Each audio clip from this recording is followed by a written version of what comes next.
Hello and welcome to the final episode of this series of Material Matters with me, Grant Gibson. We've been going for a couple of years now, but for listeners who might be unfamiliar with all this, the idea behind the show is that I speak to a designer, maker, artist, architect, or in this case manufacturer, about a material or technique with which they're intrinsically linked and discover how it changed their lives and careers. I'm delighted to tell you that my guest this week is Emily Johnson, co-founder of the Stoke-on-Trent-based ceramics company 1882 Limited. Clay is part of the former TV executive's DNA.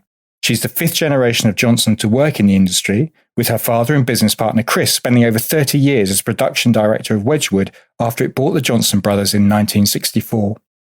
Since launching in 2011, 1882 has worked with an eclectic roster of designers, including Max Lamb, Faye Toogood, former Material Matters guest Barnaby Barford, architect John Pawson, and fashion designer Paul Smith. According to the company's own official blurb, at its core is a combination of progressive design and industrial craftsmanship. So why did she decide to return to clay? And what's it like to launch a new company and make ceramics in Stoke-on-Trent in the 21st century? Emily, are you there? Yeah, I sure am. It's lovely to see you. How are you? I'm really, really well. It's lovely to see you. How are you doing? Yeah, it's been an interesting 14 or 15 months. Without going into too much detail, I've been shielding for much of it, so I'm going slightly stir crazy. But hey, we're nearly out now. How have you coped with the pandemic? Has it affected, A, how you live, but also your production? Well, from a personal standpoint, it's been interesting because I had a baby who is now 1. So in many regards, it was good because I got to spend a lot of time with my son, Jake. However, from a production point of view, it has been one of the most challenging times, as I'm sure it has been for everyone. We were in the middle of working on a fantastical collection for Jo Malone with the set designer Shona Heath. Okay. And we had factory closures. We had COVID ripping through the factories. We had trying to get the production completed. And so that proved to be very, very challenging. However, we did it all through COVID. We were only 2 months past the deadline. And I have to say, it's blood, sweat and tears, but one of the most amazing collections we've done to date. So how long did the factory close for? It's been, some of them have been closed off and on for a period of about 7 months. Right. Yeah. Right. Just on a personal basis, Emily, how do you live? Where are you right now, for instance? Right now, right this very moment, I'm in London, but I have the best of both worlds. I have a flat in Stoke-on-Trent. So up until the pandemic, I was spending 50% of my time in Stoke and then 50% of my time in London. Right. And during the pandemic? I wasn't going up very much at all. Primarily because London was such a hotbed, the guys in the factories were like, you stay put. We don't want you up here. We don't want you with your germs. So I found it very strange last year because I was spending such a little amount of time up there in a time where I needed to be there. It was very strange. So how did that work? Did they send prototypes and things to you? I mean, were you doing everything on Zoom? It must be incredibly difficult, I'm guessing. I think, again, going back to, I'm still quite blown away with the Shona Heath collection. She was talking to our modelers via email, Zoom, any man saying, can you move the horse's leg here? Can you make it there? Can you? And in normal circumstances, you'd sit down with someone and just hash it out face to face, and you can do that. So how it managed to get made is amazing to me, but it did. And is it the same as it would have been, I wonder, the finished product without the pandemic? Are there changes that have happened because of the situation? Truth be told, I think the experience would have been richer for all the people involved because industrial craft is very much centered around people. And so not being able to interact so closely with the design of the artist is a real shame for the guys who are making things. Yeah. But on the plus side, I had this press release drop into my inbox the other day. You have a new production facility. You're not calling it a factory, but it's called Number 6 and it's based at Wedgwood. How did this come about? So it is a factory. It is a factory. I don't know why we call it a production facility. I think we're trying to make it sound grander than it is. Production facility does sound very posh, as these things go. It's a factory. It really is a factory. So basically, one of the partners that I work with, so up until this point, I have been working with different factories in Stoke-on-Trent. And unfortunately, the pandemic had a massive effect on one of the factories that we work very closely with. And in August last year, they came to me and said, look, we are in a position where we're going to have to close our doors by the end of the year. And you have known me for a long time now, and you know that from the offset, one of my passions was to try and get a production facility in Stoke-on-Trent. Yeah. Well, I was funny enough, because full disclosure to the listeners, I mean, I first met you over 10 years ago now. I think wrote certainly one of the first pieces about the new company, if not the first piece. No, you did. It was the first proper piece of press that we had. And it was amazing. I always remember it. We made the front cover with Crockery by Max Lamb. Yes, you did. 10 years ago, you were saying the dream is to have a factory. Yeah. And 10 years on, you've kind of got there, right? Exactly. So unfortunately, it was a case of, not unfortunately, but it was a case of saying, right, we've got a pandemic. Production isn't functioning in a normal way. Retail is not happening. Sales are not existing. So what do we do? Yeah, sure. Let's partner with one of the factories that we've worked with. So that was number one. Then number two, in December, their landlords turned around and said, right, by the way, we've got a change of usage and we're going to kick you out. So, kick you out of where? So we were based in Burslem. Okay. Right. So that was a little bit of a challenge. But then not obviously, but we have very close relationship with Wedgwood due to the fact that Dad had worked there as head of production, as you mentioned earlier. And everyone knew I was looking for a space. And I got in touch with someone there and they said, look, we have the most amazing facility here in terms of, it's vast. The Barlaston factory at Wedgwood used to be home to 2,500 people as its workforce. It now has about 78 on the shop floor. And they had condensed the factory onto one floor in one area of this vast purpose-built factory. So we now have 5,667 square feet in a beautiful front-facing factory, masses of windows, beautiful light. And I can't really believe it, truth be told. Yeah. And so you have employees, makers that are yours. I mean, it is the most exciting and most daunting thing I have ever done because now I am responsible for a lot of people's livelihoods. Yeah. How many people?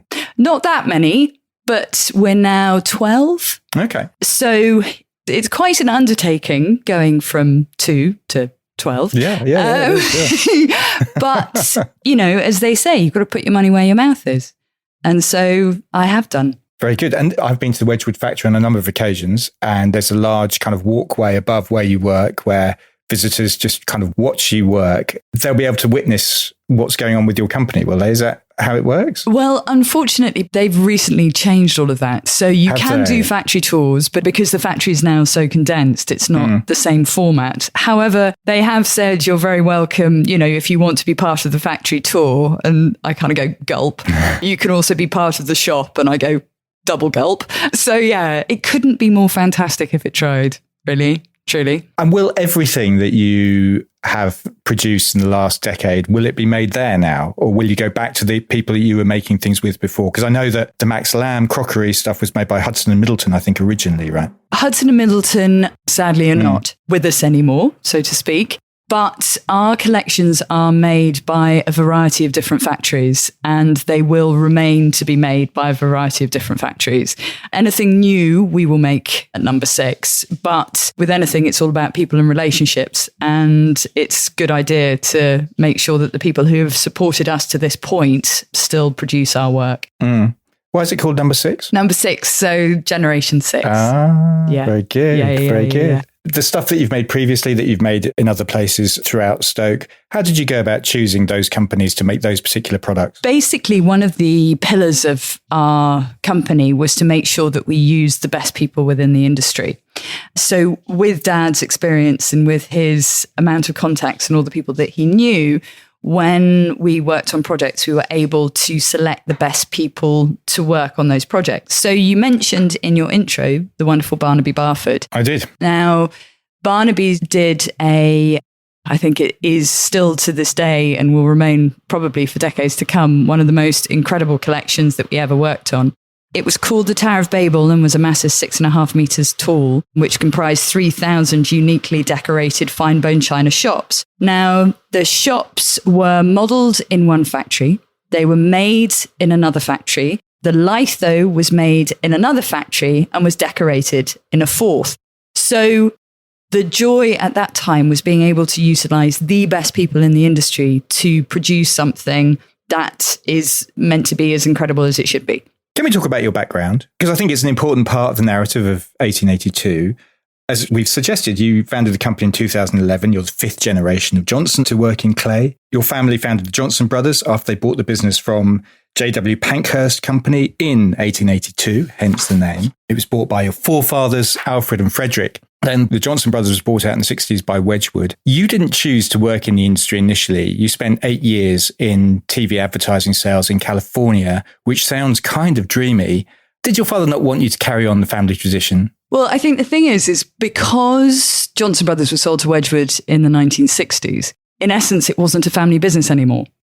And the thing was that there wasn't the impetus of my father to get me involved because I think by that stage, it wasn't a family business. When he retired, he was the last remaining Johnson within the Wedgwood group. Johnson Brothers, which is now a defunct brand, there wasn't any sort of connection to the family. When did the brand die? The brand died probably about 5 years ago, I believe. Oh, really? Yeah. Was that painful? Yes, it was. But to be honest, I think it was more painful when it was all being made in Indonesia. Yeah. Which was one of the reasons why, for me and for Dad, it was important to set up 1882. What was it like growing up in Stoke, Emily? Well, I grew up just out of Stoke in a place called Stone, which is in the most glorious countryside. So Wedgwood itself, which was the main factory that Dad looked after of the 11 that he did, was in Barlaston, which is again in the beautiful countryside. So Stoke itself, which is a very interesting city. I didn't have much time in Stoke. I was too busy getting muddy and playing and getting wet. Fair enough. But I mean, what was the household like? Were you surrounded by ceramics, by clay and clay talk? God, it was... Yeah, you lived and breathed it. You lived and breathed it. So my grandfather, who was obviously in the industry before, when it was all ceramics. So yeah, there's a lot of ceramics. Yeah. Tell me, how did you end up in California? Why TV sales? I mean, I called you TV exec, which sounds really good in the intro. It does. Oh, yeah. No, I was selling air. Air. You're now producing it. Yeah, I'm now producing it, but there I was. Yeah. I really wanted to go to New York. Why not? And I was offered a job in Costa Mesa. And I went, Costa where? And they went, Costa Mesa. I went, where's that? They went, Orange County. And I was like, Orange County, sunshine. Sounds great. So I went out to work for a company that swiftly filed Chapter 11 in the first 2 months of me being out there. So I was living in an apartment with an eviction notice on the door. The only thing that they didn't cut off was the power and the telephone. So I called my mum and just sort of went, darling, mum, what do I do? What am I doing? And she said, go and read Harry Potter, dear. So that was her contribution. Top tip. So after getting a copy of Harry Potter, I then decided to try and get a job because if I'd come home, I would have hated everything about America. So ended up getting a job as a TV salesperson and it went from there. Right. You had a degree already? I was a university dropout. Oh, what did you drop out of and where? I was doing drama and education at Cambridge, at Homerton College, Cambridge. Okay. And swiftly realised that teachers are born and not made. And so, 6 terms in, I dropped out. What did your parents make of that? You didn't need a telephone at that point. So they were absolutely horrified.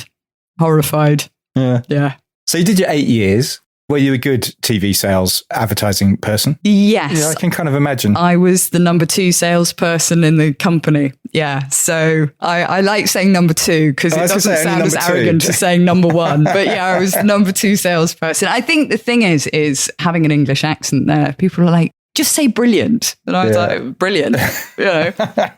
Brilliant. Anyway, yeah, no, it was good. It was amazing.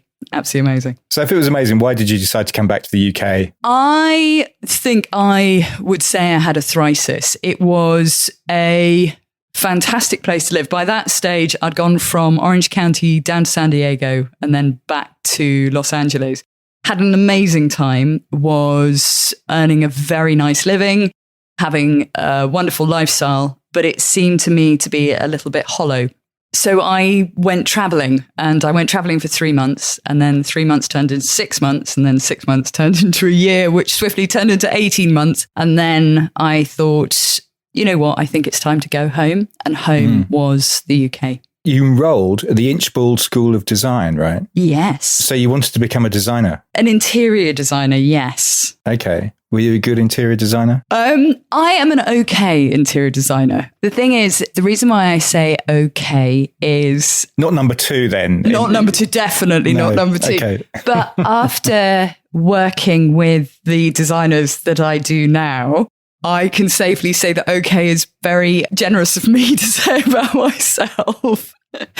So you're at design college, learning to be an interior designer. And I think the story is that for part of your course, you had to choose any material to study. And you chose bone china, which obviously took you back to the family heritage. I mean, did you feel clay was calling you? I think that what was interesting was because we had to look at a material in more detail. And as you say, I chose fine bone china because, as you asked earlier about whether there was a lot of clay talk, I realized that I knew a lot more about the material than I thought. Because I am a bit wayward in my thinking, it also helped to say, well, you know, why are we not looking at this in a different way? And that's really where the idea for 1882 started. You were designing lights, right? Correct. And initially when the company launched, I think with Max's stuff, but your lights were kind of there as part of the range. No, it actually launched the year before. I always say that our first proper collection was Crockery by Max Lamb. But we actually launched the company the year before with a series of lights. They were, if I'm being unkind about them, I would say that they were lightsabers, but they were cylindrical lights, tubes that ranged from 54 centimeters down to 22 centimeters with 6 centimeters in diameter. And because of my marketing background, we launched them at an installation at the London Design Festival in September 2011. This was a Suzanne Trocmé thing, wasn't it? Exactly. This is where the Trockers comes in. The journalist and curator. Yes. And it was called Boned in England. And purely because of the name, people were like, we got put in the top 10 of things to see by The Independent because they didn't even know what it was. They were like, this sounds really interesting. So we launched 1882 with Boned in England, which was a flag, a St. George's cross with the lights forming the cross. Yeah. Okay. As you do. Had you decided that you weren't going to be an interior designer at this point? At this point, I was doing anything I could to make ends meet. So I was working as a design assistant for a interior designer called Jonathan Reed of Studio Reed. So I was doing that. I was also working for the London Design Festival, working with Suzanne Trocmé, and I was starting 1882. You had a sense of what 1882 was going to be at that stage? I had a dream, I had a passion, and I had a fire in my belly. Yeah. Were you going to always make things in Stoke-on-Trent? Because surely it would have been easier to get designs and ship them off to Southeast Asia to get them made.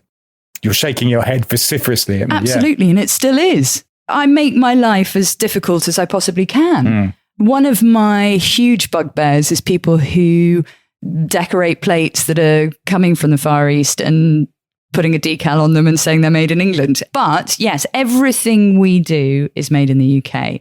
And that is one of the most important things about our company.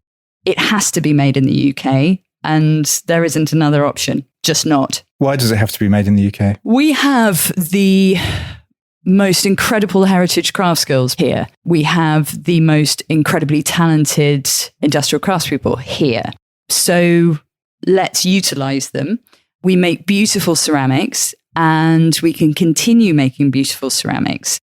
The thing that worries me is that the industry is aging. And when these craftspeople die, the skills will die with them. And so for me, it is incredibly important to keep those skills alive. Yeah, I mean, let's talk about Stoke-on-Trent a little, because it's had a difficult press over the past 20 years or so, I think it's safe to say. There are a couple of narratives at play with the city or the 6 towns. If you go to the British Ceramics Biennale, which is held in the old Spode factory, there's much talk of a ceramics revival in the city. There are little pockets of examples. Reiko Kaneko opened a studio there, for example. Lisa Hammond has launched a new college devoted to clay in the city. And then on the other hand, you've got press that are full of stories, which I guess can be described as more difficult. The city was the first to elect British National Party councillors in 2002. There's obviously stories of councils selling off houses for £1. 70% of Stoke's voters opted to leave the EU in 2016. I mean, none of these facts speak of a city that's particularly happy or content. And I guess it's interesting also, while I'm on a roll, because Josiah Wedgwood, who did much to define how we think of Stoke, he himself was an internationalist. He supported the French Revolution, for example. He was a supporter of the American independence. So I guess from your perspective, as someone who's making in Stoke, where is the city at currently? I think the thing is that it's really sad when those stats are given. I think the important thing to remember is after the war, Stoke was one of the cities that wasn't given any money. Stoke is not a city that has ever been given much advantage. And that definitely plays a role. It is hugely depressed. It is a place where it's like stepping back in time in many regards. And yes, of course, you can sit there and say, isn't it wonderful? There's the great pottery throwdown and there's small studios such as Reiko and there's positivity, but in a way that is centered around the small potter or the studio. When you look at industrial ceramics, which is nothing more than doing what a studio potter does on a mass scale, it isn't a positive story. It isn't. I believe, as is well, we're on a scary list with heritage skills. It is... A scary list with heritage skills? Yes. So we are on, now I'm going to get it wrong with exactly, but we are on an endangered list. That's not scary list. Is it the red list? The Heritage Crafts Association? Yeah. Okay. Thank you very much for... That's all right. I think that everyone wants to spin a positive story. Of course you do, but it isn't positive. It's not. Don't get me wrong. I'm thrilled that we're in Wedgwood, but the only reason we're in Wedgwood is because they've gone from a workforce of 2,500 people down to 79. Yeah. So why were you so determined to locate there? Is there a missionary element to all this for you? Absolutely. Missionary. That's an interesting. I passionately believe that we do make some of the best ceramics in the world. I also believe that, and this is where I have to be a bit careful, because I think that one of the biggest issues was that the industry didn't take into consideration design as it should have done.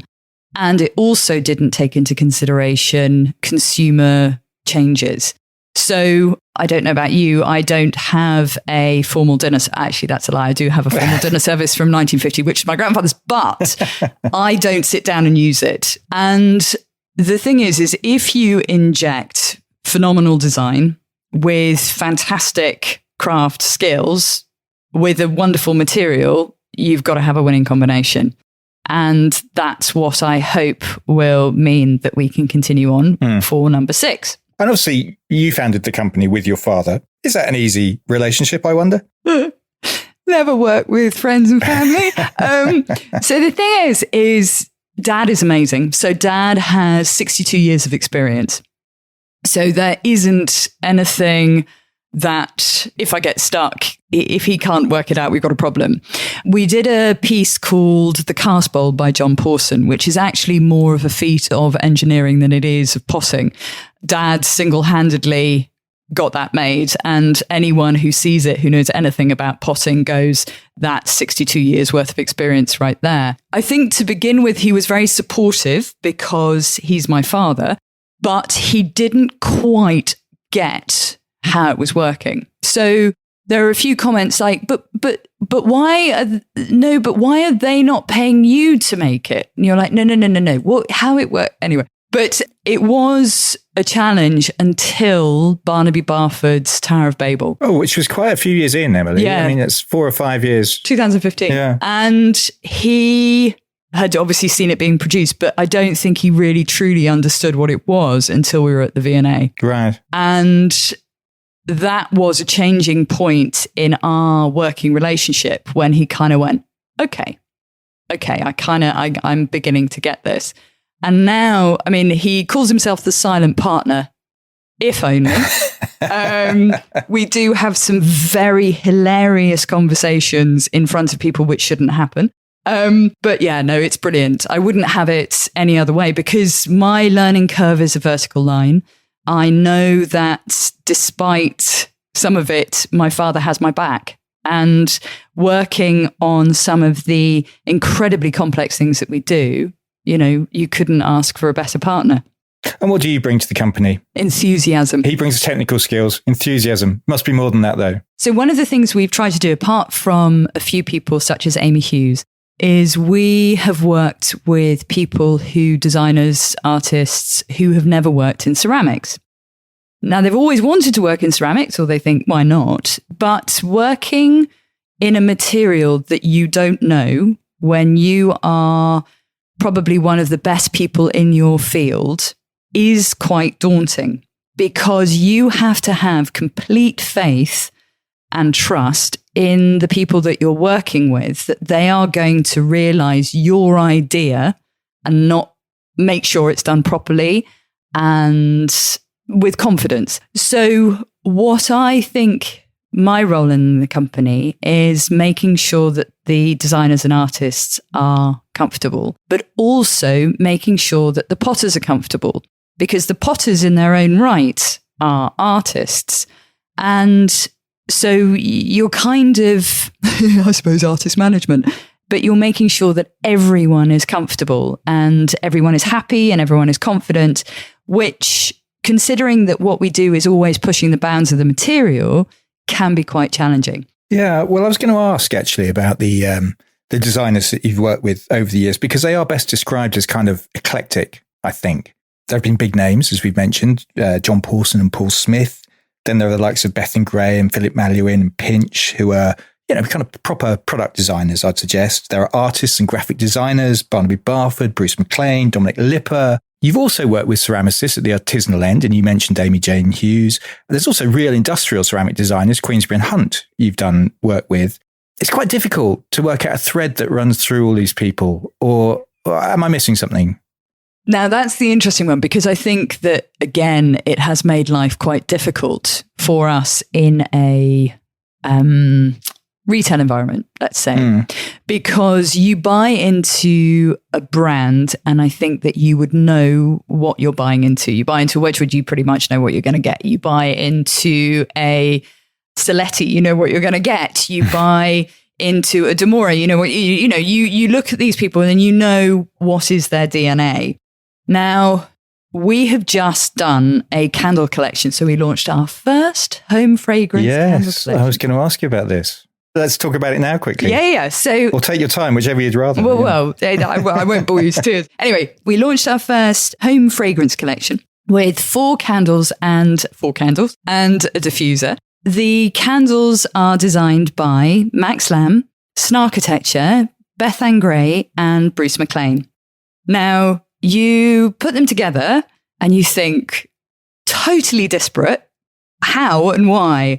And when we were doing the shoot for the photography of the collection, the photographer and I were sitting there and we were looking at them and we were going, look, we're celebrating our differences. We're celebrating all the different skills, the different applications, the different styles. But it's all inherently about being made in England and being made of the same material, ceramics. But presumably each time you work with a new designer, the process is very different. Do you set them a brief, for instance, each time? Each time it's a very different relationship. So some people come with a very fixed idea of what they want to do. Some people ask me for a brief. It does depend. Everything is very based on the relationship we have with them. So how it starts, you have your chat, and then I always say, will you come up to Stoke-on-Trent? So the designer, artist, whoever comes up to Stoke and meets everyone and goes around the factories and does the tour. Did Paul Smith do that? Yes. He did. Wow. Yeah. And it's interesting to see what each designer gets from it. And right back at the beginning, we did a collection with Kiki Van Eyck. And Kiki went around the factories, and she had been around many a factory. So she was kind of like, yeah, this is cool. And then she started focusing on the tattoos of all the casters. And that was the basis of her collection, which was called Inked. So yes, sometimes I set a brief, but mainly I kind of go, have at it and let me know what you want to do. And is it easy to persuade the teams making these pieces to accept some of these ideas? I mean, I think that talking about the Max Lamb piece that you started with, I mean, that was asking the people manufacturing them, making them, to take quite a big leap in terms of their imagination, I guess, and what they normally do on a day-to-day basis. Absolutely. To be honest, it was actually a real challenge. So Dad had tried to get someone to make the mold and had struck out. So I had heard of someone and I went to them, and they were just about to retire. And I said to him, look, I've got this collection. I really want to make it work and no one will help me. And he looked at it and he said, this is really, really complicated. But he said, I'll give it a whirl just because, this is going to be my swan song, so to speak. So he helped me get the molds together. But then when going to, fortunately, Hudson and Middleton at the time, they looked at me and they went, you want to make that in our beautiful bone china? That. And I was like, yeah, that. And they were like, you mean the Flintstones? And I was like, yeah. So crockery has the nickname of the Flintstones. Well, it does look like it could come from the set of the Flintstones. There's no question, right? It does, but the thing is once, obviously, orders come through and then, you get put on the front cover of a fabulous magazine and people start seeing it and then they go, okay. And then you come forward with another collection and that again has orders and orders and orders and there's more press and then they see more orders and they go, okay. But there was a lot of resistance and I won't name names, but there are a few factories that were just scoffed and were just like, that I kind of sit there and I go, okay, fair enough, whatever. I've been around a few of the factories and I won't name this particular one, but I was quite shocked by some of the working conditions, the amount of dust that some of the workers were being asked to breathe in every day. It doesn't strike you as an incredibly liberal, forward-thinking, progressive place to make things. Is that being harsh? I think it depends on which factory. Some of them are so Dickensian, you do think is remarkable. Yeah, it's remarkable. And again, that is one of the things that we are trying to instill in Number 6 is a very different working environment. I think it's going to be very hard to entice the younger generation to come in and repeat batch making something over and over again where, and this is going to sound harsh, there is more job security and probably, more job security in working somewhere like Tesco. So some people that I have worked with have been made redundant 4 or 5 times. And it's only because of the love of the material that they'll do it again. But that's a hard mountain to climb. Yeah. And has Brexit affected your business model? It has. I'm sure you're probably aware that logistics now shipping into Europe it's just a nightmare. It's a political nightmare. It's a shocker. And we're having to be quite fast and proactive in order to get it to work. I had an order that went across to Austria last week and the customs and duties and charges from the English logistics company equaled something like 70% of the value of the order. So I said to the customer, we'll pay. And they were like, well, I can't take it. And we were like, well, we'll pay because it's just, it's crazy. Absolutely crazy. So yes, Brexit has affected us massively. So the people of Stoke voted to make their life harder in that sense? I think one way of looking at it is it was a protest vote. And I think if you were to have the referendum again, would it be very different? Yes, honestly. I think that there was an enormous amount of misinformation that we all know about. But if you are in a marginalised, forgotten city, you have not necessarily seen where, obviously, Stoke has had a lot of EU money. Actually, it got a lot of EU money, didn't spend it, got fined and had to give it back. Anyway, so yeah, it was a real shame. It is easy to understand, if you visit Stoke, why they would vote the way they voted. Yeah. Because we've had 3 successive Labour governments, we've had Conservative governments, and certainly from an outsider looking in, it doesn't seem to have made, or nobody seems to have taken any time, trouble or care over, well, that city, but other cities in the UK as well. Yeah. I mean, you talk about the BNP. So if you have a safe Labour seat, which Stoke was at that time, and so what do? If it's safe, they don't do anything. And they don't do anything, and they don't do anything. And then you have the BNP. And it's awful, but that is not what Stoke is about. And that's the bit that is really hard, because this is the bit that I don't want to talk about, purely because that's not what Stoke is about. Stoke is, when you do take people around Stoke, and I know that you've witnessed this, it is an amazing city because the people are amazing. It is a ginormous family. Within my industry, ultimately, everyone will help everyone out. So I have been in situations with exhibitions where the deadline is impossible. We've had a disaster. Everything's exploded. The kilns failed. I don't know. And people who are not connected with the project will drop everything and help. And I don't think that would ever happen in London. And I don't know many places where that would happen. But that's the bit that I think is true to Stoke, not it voted to Brexit. No, fair enough. I think that's a perfectly valid point. I just wonder how you encourage a younger generation to learn the skills that obviously are not maybe being handed down automatically like they used to be. Is there a role that you can take and that the other companies with Stoke are taking, I wonder? Well, what we hope to do is encourage, my theory is you're making cool stuff and people would like to make cool stuff. Yeah. So that's one of the things, is if we carry on making interesting products, then hopefully that will entice people to come and work with us.